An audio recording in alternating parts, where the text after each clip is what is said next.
Hey guys, let's see how to connect a tap to a pipe.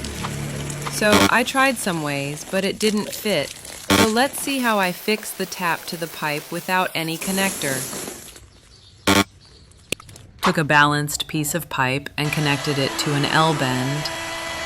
Then I heated the pipe and carefully inserted the tap, twisting it to create proper threads so the tap would fit securely. After that, I trimmed the pipe slightly, reheated it, and pushed it into the existing pipe.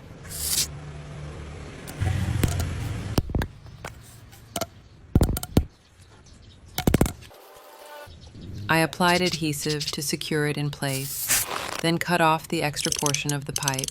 I wrapped some white plumber's tape around the tap threads and tightened it into the pipe.